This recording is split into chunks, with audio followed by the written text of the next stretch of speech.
وسیلہ بنائے. حضرت جابر بن عبداللہ رضی اللہ تعالیٰ عنہ فرماتے ہیں، اور اس حدیث کو امام بخاری نے صحیح بخاری میں نقل فرمایا ہے.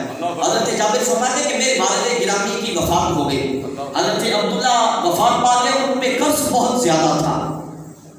میں حضور کی بارگاہ عالیہ میں حاضر ہوں کہ بندہ نواز، میرے والد گرامی کے پہ قرض بہت تھا، میرے پاس یہ چند درختوں کے پھل کے سوا کچھ ہے نہیں، اور ان سے تو کئی سالوں تک قرض ادا نہیں کیا جا سکتا، تو آپ میرے ساتھ تشریف لے چلیں تاکہ جو قرض خواہ لوگ ہیں وہ مجھ پہ سختی نہ کریں. حضرت جابر رضی اللہ تعالیٰ عنہ فرماتے ہیں کہ آقا کریم میرے ساتھ تشریف لائے. کھجوروں کے وہ جو ڈھیر تھے، ایک ڈھیر کے ارد گرد آپ نے چکر لگایا، چکر لگا کے پھر آپ نے دعا بھی فرمائی. جس کو سمجھ آیا وہ ضرور بولے. پھر دعا فرمائی، پھر دوسرے ڈھیر کے ساتھ بھی آپ نے ایسے ہی عمل فرمایا، اس کے ارد گرد چکر بھی لگایا، دعا بھی فرمائی. اور حضرت جابر کہتے ہیں کہ آقا کریم ایک ڈھیر کے پاس جلوہ فرما ہو گئے، فرمایا کہ قرض لینے والے لوگوں کو کھجوریں توڑتے جاؤ اور دیتے جاؤ.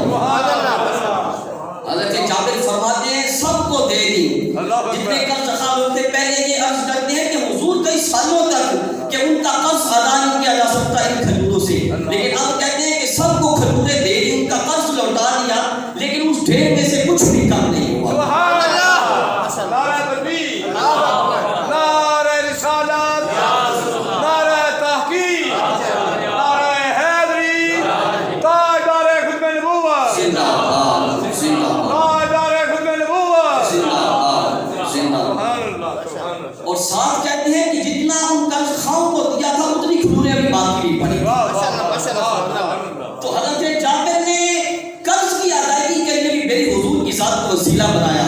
یعنی مشکل کے اس وقت میں بھی حضور کی کہ دریا قرض کی بنا دی، اسی کو ایک مشکل کشائی کہتے ہیں. حضرت